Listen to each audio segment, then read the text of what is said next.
Hello दोस्तों, नमस्कार। इस हम किसी चैनल में मैं आप सभी लोगों का दिल से बहुत बहुत स्वागत करता हूं। सो दोस्तों, ये वीडियो काफ़ी ज़्यादा इन्फॉर्मेटिव होने वाला है। ठीक है, लर्निंग कंटेंट आप लोगों को इस वीडियो में काफ़ी कुछ यहाँ पे मतलब देखने को सीखने को यहाँ पे मिलने वाला है। सो हो सके तो वीडियो को पूरा देख लेना। अगर आप लर्निंग पार्ट को नहीं देखना चाहते हो तो आप चाहो तो वीडियो को आगे स्किप करके जा सकते हो, सिर्फ शेयर का नाम देख सकते हो। ठीक है, उससे कुछ होना जाना है नहीं, क्योंकि जैसे मैंने कहा कि शेयर बाजार में ये सारी चीज़ें पता होना काफ़ी इंपॉर्टेंट चीज़ यहाँ पे होती है। एंड वैसे तो देखा गया, ठीक है, कि ये जो चीज़ें अभी मैं आप लोगों को यहाँ पे बताने वाला हूँ, सिखाने वाला हूँ, इसको सिखाने के लिए लिटरली 2-2 3-3 घंटा लगता है। ठीक है, अगर मैं लेक्चर्स की बात करूँ तो इसमें काफ़ी सारे कानून के पार्ट्स होंगे, बहुत सारी चीज़ें होंगी, बट फिर भी मैं समराइज़ करा के उसको 10 से 12 मिनट के आसपास आपके सामने रखने की कोशिश करूँगा। ठीक है, तो जितना हो सके आप इंपॉर्टेंट पॉइंट आपको लगते हैं नोट करके यहाँ पे रख सकते हो। तो दोस्तों, यहाँ पे बात होने वाली है एनसीएलटी के बारे में। शुरुआत करेंगे। अभी एनसीएलटी क्या होता है? तो एक कोर्ट है। ठीक है, अभी कुछ भी अगर आपके साथ गलत हो रहा है तो हर किसी को अधिकार दिया है कि आप चाहो तो कोर्ट में जा सकते हो करके। ठीक है, सो वैसे ही अगर हम लोग बात करें, कंपनी को अगर लगता है उसके साथ कुछ गलत हो रहा है या फिर आपको केस फाइल करना है, तो कंपनी के लिए यहाँ पे क्या रहता है? एनसीएलटी होता है, नेशनल कंपनी लॉ ट्रिब्यूनल। ठीक है, तो हर किसी के लिए अलग अलग टाइप के कोर्ट्स बना के यहाँ पे रखे हुए हैं। तो एनसीएलटी की अगर हम लोग बात करें, कोर्ट की बात करें, तो आज के दिन कोर्ट ने एक बहुत बड़ा फैसला सुनाया है। किसके चलते? कि भाई इस कंपनी को अभी लिक्विडेट कर दो। ठीक है, लिक्विडेशन का ऑर्डर आ गया। तो सबसे पहले ये लिक्विडेशन मतलब क्या? तो डेफिनेशन पढ़ लो भाई, कि लिक्विडेशन बोले तो the process of bringing a business to an end and distributing its asset to claimants. मतलब आसान भाषा में अगर मैं बोल दूँ कि यहाँ पे एक कंपनी थी, ठीक है, ये कंपनी पकड़ लो, ठीक है, और ये हम लोग को बड़ा कोर्ट देखने को मिल रहा है। तो इस कंपनी के ऊपर केस यहाँ पे चल रहा था। ठीक है, एंड फिलहाल कोर्ट का आज ऑर्डर आ गया कि ये जो कंपनी है, ठीक है, इसको लिक्विडेट कर दो, मतलब अभी इसको बेच दो। यस, वो ये कह रहे हैं, लिक्विडेशन का अर्थ यही होता है कि कंपनी के अंदर बहुत सारे एसेट्स होंगे ना। ठीक है, लैंड हो सकता है, बिल्डिंग हो सकती है, कंप्यूटर हो सकते हैं, मशीनरी हो सकती है, जितना कुछ है, जितना कुछ, सब कुछ यहाँ पे क्या करना है आप लोगों को? यहाँ पे बेच देना है। ठीक है, और बेचने के बाद क्या होगा भाई? ऑब्वियसली आपको कोई ना कोई पैसे मिलेंगे। ठीक है, मान लो ऐसे पकड़ लेते हैं 10,000 करोड़ मिल गए। ठीक है, तो इस 10,000 करोड़ को क्या करना है आपको? डिस्ट्रीब्यूट करना है। किसको डिस्ट्रीब्यूट करना है? कि काफ़ी सारे लोगों को पैसा देना कुछ तो बाकी होगा। ठीक है, तो ये चीज़ें फिलहाल तो यहाँ पे बोली जा रही है। ठीक है, अभी हम लोग धीमे धीमे करके सारी चीज़ों को यहाँ पे कवर करेंगे कि इतनी नौबत क्यों आ गई कि सीधा कंपनी यहाँ पे लिक्विडेट करने का ऑर्डर यहाँ पे देखने को यहाँ पे मिल रहा है। ठीक है, तो दोस्तों सबसे पहले इंपॉर्टेंट चीज़ कि जो लिक्विडेशन की बात होती है ना, इसमें एक प्रोसेस होता है। प्रोसेस मतलब जैसे अभी मैंने आप लोगों को बोला कि अगर XYZ कंपनी है, कोर्ट ने बोलता है भाई साहब इसको बंद करवा दो। ठीक है, सारे एसेट्स इसको बेच दो। तो कितना मिला था हम लोगों को? ऐसे ही सब कुछ बेचने के बाद 10,000 करोड़ रुपया हाथ में आ गया। ठीक है, सो ये 10,000 करोड़ क्या करेंगे? एक प्रोसेस होता है, उस हिसाब से वो बांटा जाता है। ठीक है, रैंकिंग दी गई है भाई। ठीक है, ये रैंकिंग कानूनी प्रक्रिया होती है भाई। कानून में सारी चीज़ें लिखी हुई है कि पहला पैसा किसको मिलेगा, दूसरा पैसा किसको मिलेगा, तीसरा किसको मिलेगा, चौथा किसको मिलेगा, अगर मिलेगा तो कितना प्रोपोर्शनेटली मिलेगा, कितने महीने का मिलेगा, ये इस प्रकार की सारी चीज़ यहाँ पे लिखी होती है। ठीक है, तो आज कोर्ट ने जो ये ऑर्डर यहाँ पे दिया है कि इस कंपनी को यहाँ पे लिक्विडेट कर दो। ठीक है, तो अभी यहाँ पे क्या होने वाला है दोस्तों, ये देखो, आप यहाँ पे चेक कर सकते हो, proceed from the sale of the liquidation asset. Proceed बोले तो जो भी पैसा यहाँ पे मिला है, किससे? Sale of a liquidation asset, मतलब उस कंपनी से रिलेटेड जो भी असेट बेचने के बाद उसको कैसे डिस्ट्रीब्यूट किया जाए, बांटा जाए, ये कानून में यहाँ पे लिखा हुआ है। ठीक है, और अब अभी आप हर कोई लाइन में खड़ा रहेगा, नंबर 1, नंबर 2, नंबर 3, नंबर 4। तो अभी हम किस चीज़ की बात करेंगे? ऑब्वियसली शेयर होल्डर के हिसाब से कि भाई हमें पैसा मिलेगा कि नहीं मिलेगा। काफ़ी लोग ये सवाल पूछते हैं कि अगर कंपनी बंद हो गई तो इक्विटी शेयर होल्डर को पैसा मिलेगा कि नहीं मिलेगा, अगर लिक्विडेशन के फॉर्म से बंद अगर होती है तो। ठीक है, सो यहाँ पे आप देख सकते हो ये रैंकिंग दी जा चुकी है। सबसे पहले तो उन्होंने कहा, क्या कहा है देखिए, पहला पैसा किसको मिलेगा? देखो कि अगर यहाँ पे लिक्विडेशन अगर करना, यहाँ पे जाना है, कंपनी को बंद करना है, सब कुछ बेचना है, उसका पैसा जो आएगा और वो उसको डिस्ट्रीब्यूट करना है, तो इससे रिलेटेड एक इंसान को बुलाया जाएगा कि नहीं? इंसान बुलाया जा सकता है, कंपनी बुलाई जा सकती है, हाँ। तो उससे रिलेटेड उसका जो कॉस्ट रहेगा, ठीक है, पहले उसको पैसा दे दो। ठीक है, अगर मान लीजिए XYZ कंपनी है, कोर्ट बोलते भाई इसको बंद करो, ठीक है, एसेट बेचो करके, और मुझे अपॉइंट किया SM किसी को, तो पहले तो मैं बोलूंगा भाई मुझे मेरा पैसा दे दो करके, वरना मैं तो कंपनी के सारे एसेट बेच दूंगा। 10,000 करोड़ आया और मैंने सबको बांट लिया और मुझे फीस कौन देगा? तो सबसे पहले तो वही कहते हैं कि जो इंसान को अपॉइंट किया जा रहा है, तुम अपना पैसा यहाँ पे निकाल लो करके। वो भी, उसमें भी प्रोसेस होता है, प्रोपोर्शनेटली निकालना पड़ता है, जैसे जैसे असेट बेचा जाता है वैसे। पर इतना समझने के लिए काफ़ी है, जो इंसान पहले बुलाया जाता है उस प्रोसेस को फॉलो करेगा, ठीक है, उसको पहले पैसे यहाँ पे मिल जाते हैं, ठीक है, वो अपनी फीस लेगा। देन उसके बाद आप देख सकते हो सेकंड नंबर पे आप देख सकते हो अलग अलग यहाँ पे लिखे हुए हैं।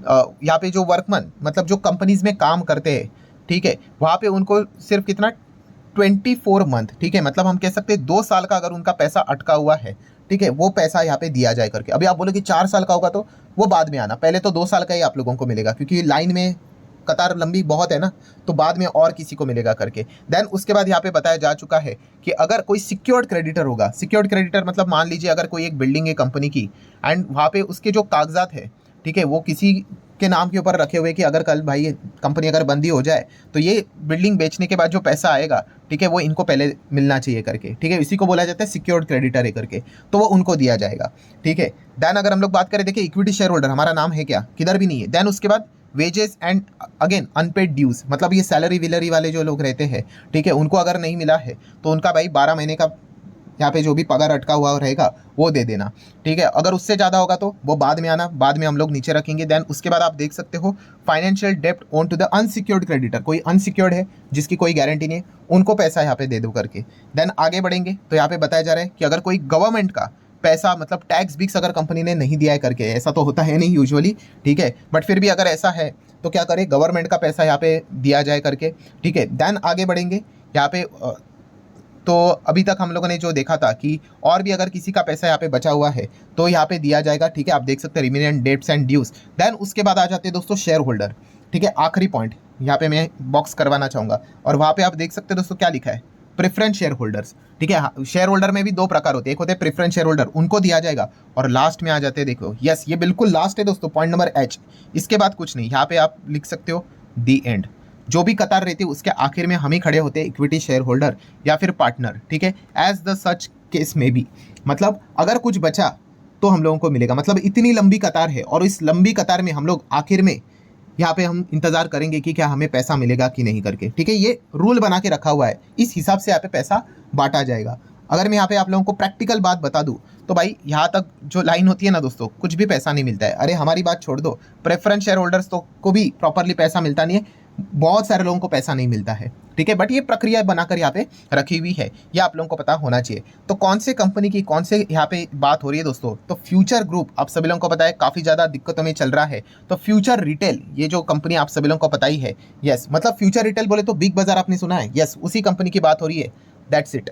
यहाँ पे आज के दिन हम कह सकते हैं कि कोर्ट ने NCLT की अगर हम लोग बात करें तो उन्होंने कह दिया कि भाई अब तो इसको लिक्विडिटी कर दो तो ठीक ही रहेगा करके। एंड अभी आप देख सकते हैं ₹2.5 का स्टॉक है, लगातार हम लोगों को महीने भर में 14% डाउन, 6 महीने में डाउन, देन उसी के साथ साथ साल भर में 27% डाउन, 5 साल में देख कुछ भी नहीं बचा।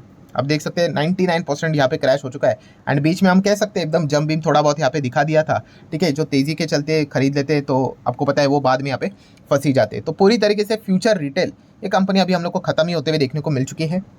अभी आप देख सकते हो क्या लिखा हुआ है, NCLT, ठीक है, नेशनल कंपनी लॉ ट्रिब्यूनल ने ऑर्डर दिया है कि लिक्विडेशन कर दो भाई किसका, फ्यूचर रिटेल का। क्यों?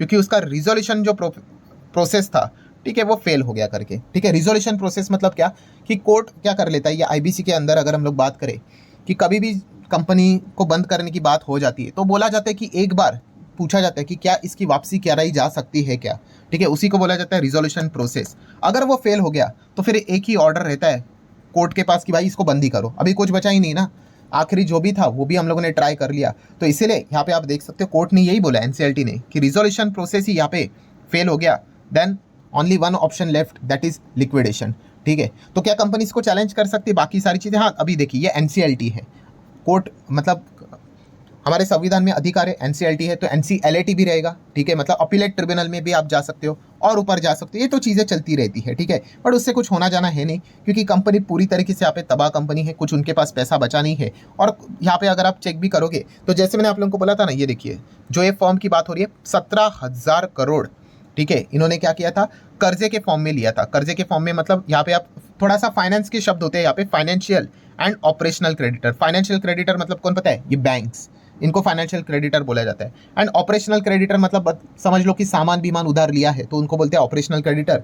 ऐसे दोनों से मिलाकर 17,000 करोड़ ये कंपनी देना बाकी थी, ठीक है, एंड अभी तक उन्होंने नहीं दिया है। तो अभी क्या किया जाएगा, ऑब्वियसली कंपनी के सारे असेट्स बेचे जाएंगे और उससे कितना आता है वो देखने वाली बात है। अगर आपको ऐसा लग रहा है कि 17,000 करोड़ से ज़्यादा आएगा तो नहीं आने वाला है, ठीक है। कंपनी पूरी तरीके से डूब चुकी है, सबको पता है, ठीक है। एंड मान लीजिए ऐसे रफली मैं बोल देता हूँ, मान लीजिए कितना आ गया, 10,000 करोड़ आया, ठीक है। तो 10,000 करोड़ एंड यहाँ पे ही कितना लिखा है 17,000 करोड़, तो क्या इक्विटी शेयर होल्डर को कुछ मिलेगा क्या? कुछ भी नहीं मिलने वाला है। इनफैक्ट आप कह सकते हो बैंक का ही पैसा डूबने वाला है, ठीक है। तो ये पॉइंट आप लोगों को समझ में यहाँ पे आना चाहिए। ये मत सोचना कि भाई 17,000 करोड़ लिखा हुआ है 20,000 करोड़ आएगा करके, तो प्रैक्टिकली ये चीज़ें यूजुअली पॉसिबल होती नहीं है। सो आप देख सकते हैं कंपनी तबाह हो चुकी है, 130 करोड़ का ही मार्केट कैप ही यहाँ पे बच गया अभी।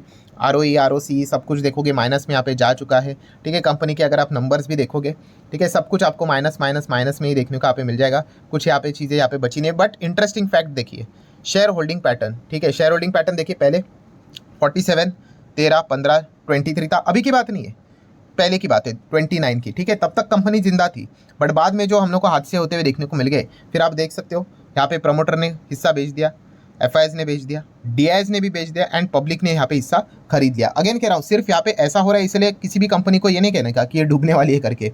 आपको उसके पीछे का बैकग्राउंड भी पता होना चाहिए, और बैकग्राउंड हमारे पास अवेलेबल था कि कंपनी का रिलायंस इंडस्ट्री के साथ प्लस अमेजोन के साथ क्या अनबन चल रहा है करके, ठीक है। एंड उसके बाद आप यहाँ पे देख सकते हो आगे यहाँ पे आने के बाद यहाँ पे तो बहुत बड़ा ट्रिगर पॉइंट था, 41 से सीधा 33, 10 11 था ऑलमोस्ट, 11 से सीधा 4-4.25%, 11 से सीधा 6.5% और पूरा माल खरीद लिया देखो पब्लिक ने, ठीक है। तो इस कंपनी के खिलाफ पहले बोलना मतलब बहुत ही ज़्यादा दिक्कत यहाँ पे हो जाती थी। खिलाफ मतलब भाई मेरी कोई दुश्मनी नहीं थी, ठीक है, खरीदना है, बेचना है, होल्ड करना है, एवरेज करना है, आपकी मर्जी। बट साफ साफ चीज़ें समझ में आ रही थी, कोर्ट में पूरा केस यहाँ पे फंस चुका है, रिलायंस भी परेशान यहाँ पे हो चुका था। मैं बार बार रिलायंस इसलिए बोल रहा हूँ क्योंकि रिलायंस इसको खरीदने के लिए काफ़ी उत्सुक था, ठीक है। वैसे तो असेट्स के साथ तो सारी उन्होंने डील कर ली, बट अमेजोन ने बीच में इनके साथ हम कह सकते हैं उनको कोर्ट में घसीटा था, इंटरनेशनल कोर्ट में घसीटा था। तो इस चीज़ के चलते रिलायंस भी परेशान हुआ था। बाद में उन्होंने भी हाथ जोड़ लिए, भाई इससे तो दूर ही रह जाओ वरना हम भी फंस जाएंगे करके।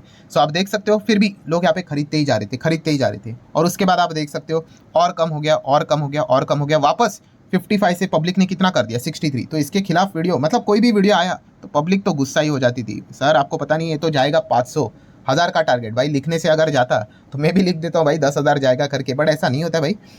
जो शेयर बाजार होता है वो बड़े प्लेयर्स के हिसाब से चलता है, बल्क में जो क्वांटिटी खरीदते हैं, और वो बेवकूफ़ नहीं है, उनको पता है कि कौन सा शेयर कब खरीदना है, कितने दाम पे खरीदना है। और बस वही सिलसिला जारी रहा कि प्रमोटर भी माल बेचते रहे, FIS भी बेचते रहे, DIS भी बेचते रहे एंड पब्लिक यहाँ पे खरीदते गए एंड अभी अगर आप आखिर में देखोगे प्रमोटर 14, FIS DIS कुछ बचा कुचा यहाँ पे है, और पब्लिक अभी भी 71 से 76 खरीदते जा रहे अभी भी, मतलब 22 तक का जो डेटा था तब तक, ठीक है।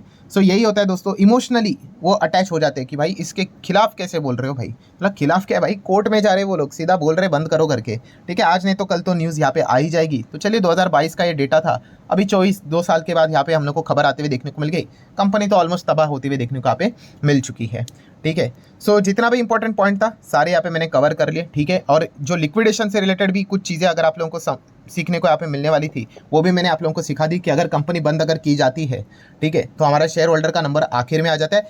और हेल्दी कंपनी कभी बंद नहीं होती है दोस्तों, ठीक है। अगर आपको लग रहा है कि कल इन्फोसिस आके बोलेगा मैं बंद कर रहा हूँ करके, तो ऐसा नहीं होता है। ये खराब कंपनी कोर्ट में है ना मैटर, मतलब समझ लेना, ठीक है, कि क्या हो रहा है वो, कि उनके पास पैसे नहीं थे तो बैंक्स ने उनको कोर्ट में घसीट लिया, भाई इनको बंदी कर दो करके। वैसे भी ये टाइम पास करे, एक काम करो जितना भी इनका असेट बिसेट बचता है वो बेचो, जो कुछ मिल रहा है भाई ले लेंगे, ठीक है। तो ये चीज़ समझ लेना, ऐसा नहीं होता है कि भाई एकदम हेल्दी तगड़ी कंपनी कल जाके आप बोलोगे कि भाई एकदम ही अच्छी है, 2-3 लाख करोड़ का मार्केट कैप है, और कल बोलेंगे लिक्विडेशन में जाएगी करके, तो ऐसा नहीं होता है, ठीक है। सो ये सारी चीज़ें कहाँ पे मिलेगी आप लोगों को, खराब कंपनीज में ही देखने को मिलेगी जो लगातार गिर रहे करके।